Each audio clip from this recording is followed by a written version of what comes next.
Hi everyone, so today I'm going to show you how I make paneer, curd and ghee at home. Basically, it's just small tips on how to make it, how I make it at home, and something that you can make at home and store it, and you really don't have to buy it from outside. So except for the raw materials, which is going to be milk and butter. So, and you know exactly what is in it, and it's not adulterated. You know exactly what you're consuming. So yeah, that's the main reason why I make it so. So anyway, I hope this video helps you. I hope it gives you an idea on what you can do at home and make healthier food at home. So yeah, that's the objective of this video, and I hope you enjoy it.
To show you how thick the curd is, this is basically how it is. So thick and creamy. You won't believe that's homemade. What you have to remember while making curd is that firstly, after you boil the milk, you have to remove the cream. So if you don't remove the cream, it doesn't come out properly. So remove the cream. And another thing, if you keep collecting the cream over a week's time, you can make ghee out of that. That's a separate thing.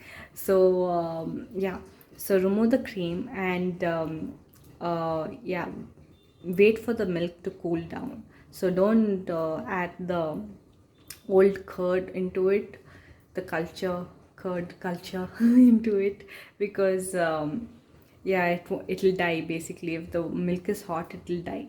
So make sure it is cooled down, give it an hour, and then after that you put in the curd and leave it for 24 hours. So after 24 hours it will be as thick as that, and then you can put it in the fridge.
paneer, you have to remember that firstly, once you put the lime juice into the milk, you have to mix it. So you keep mixing it till you see it split, and once it splits, once you see the whey and the curdled milk basically, which basically turns into paneer, split, after about half a minute you switch off the flame, and you'll find it like what to say, you find it all curdled up, and that's basically your paneer. So after you pour it into a vessel, remove the whey, keep that aside, don't waste it, and then you rinse it once more in another vessel, or directly over the sink. You can rinse it once more and then squeeze it. So I haven't shown you a clip of me squeezing it. So basically you hold it firmly in your hand and then squeeze the entire, like you're wringing out a cloth after washing it, like when you hand wash it, how you wring it out. So basically hold the bottom of it where the paneer is and then squeeze it, and make sure almost all the water comes out, like as much as you can squeeze it. And then after that you fold it and put something heavy on top of it, and then leave it there for about 20 minutes. So the minimum amount of time is 20 minutes. You can leave it for an hour or so, nothing happens. And after you take it out, store it in container in your fridge. So the shape of it depends on how you fold it. So if you want that perfect shape, you have to fold it perfectly and you get that, rectangle shape. But at the end of the day, it doesn't matter how it looks, and the main thing is like it forming together. It should form together and it should not be like pieces. So that's why you like fold it and make sure something heavy is on top of it, so that yeah, it's not like pieces. And when you store it in the fridge and later on when you take it out and cut it, you get those cubes. So if it doesn't look perfect when you open it after putting something heavy, it doesn't matter. When you cut it, it comes into cubes. How it looked before doesn't matter. So then when you cook it, it's perfectly fine. It's basically tips on how you can eat healthy, make healthier food, and things that you can make at home and you actually don't need to buy it from outside. And yeah, the perk is that you save money. So yeah, that's not the main objective of doing this. The main objective for me is to make something healthy and make sure that it is something healthy that you're eating, and making sure that you know what is in it, and you know what you're consuming basically. So, and the perk is that you get to save a little bit of money, not saying that you're saving a lot. So yeah, so that's about it. And when it comes to weight, don't throw it out. It's very good. It's high in protein, so you can use it as a substitute for water in your cooking. You can use it for baking. It makes the dough soft, and you can use it to make chapatis. You can use it to soak beans and then cook it the next day. So it has many many uses and benefits. So don't throw it off. So when it comes to ghee, there are three ways for you to make ghee. First one is to convert your milk, full fat milk, into butter, and then convert that into ghee. That's a little longer process, but if you want like the pure ghee, that's the way to do it. And the second way is to collect the cream from top of the milk. Each time you boil the milk, you get that layer of cream from top. You can collect that and store it in a container in your fridge. And once a week, you can just boil that out down. You just mix it, and as you mix it over maybe about 10 minutes, because the quantity won't be so much if you're collecting it for a week. So within like 5 to maybe less than 5 itself, less than 5 minutes, you start seeing it split, and the liquid that is remaining is your ghee basically. And a third way, the easiest way, is to buy store-bought butter, and you just boil it till it melts. And once it melts, put it in medium flame by then, and then it turns into ghee over maybe about 10-15 minutes, depending on the amount of butter that you use. So I usually use the third method because the first two is a little longer process for me. So, and we need a lot of ghee, and it comes out pretty well. It tastes good, and it's kind of healthy. It's better than the store-bought ghees. So basically it's a beneficial way to save money as well, and it's a win-win both ways. So yeah, that's about it.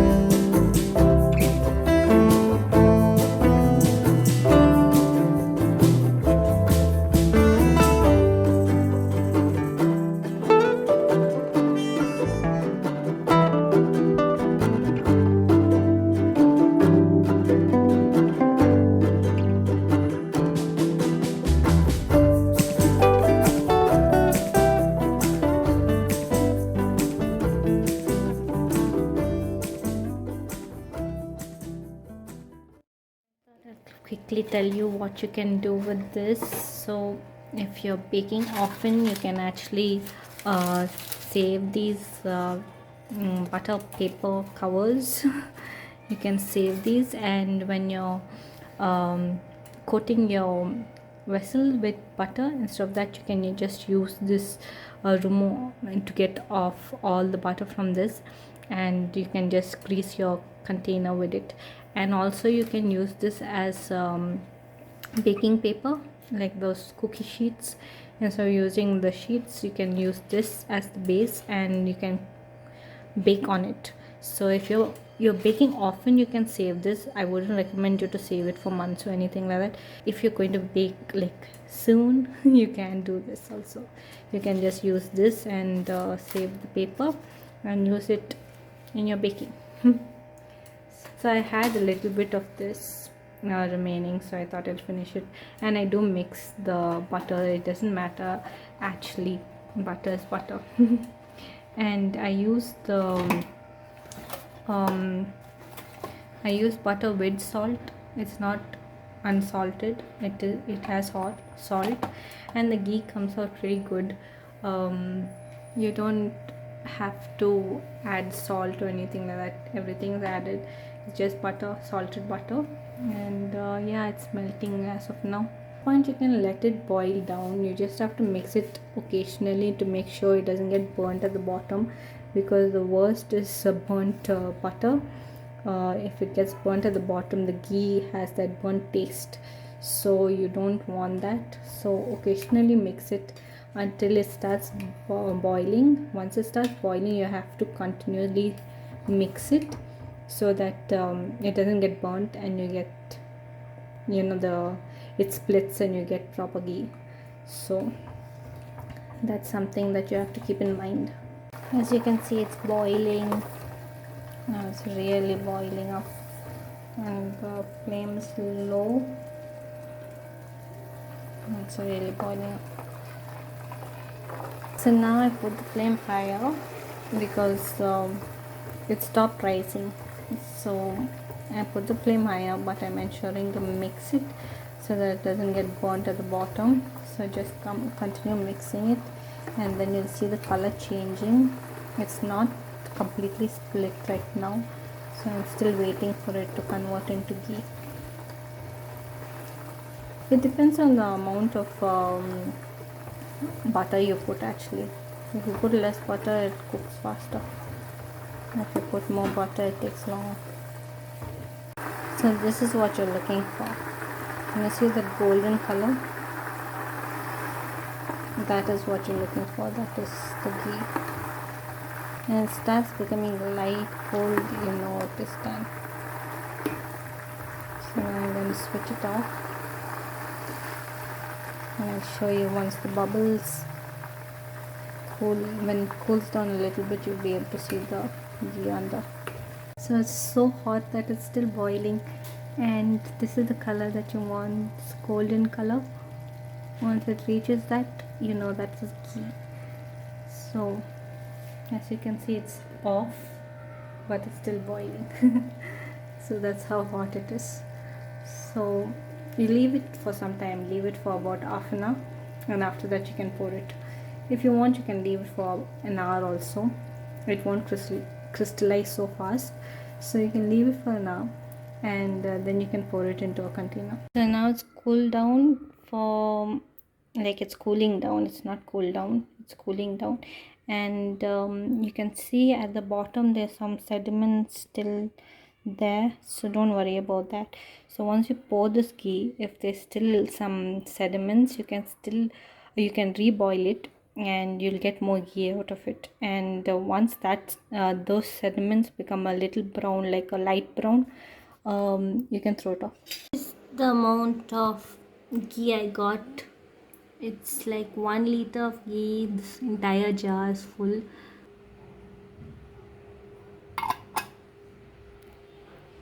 So I hope this video was helpful for you, and I hope you got the little tips and tricks of making your own dairy products at home.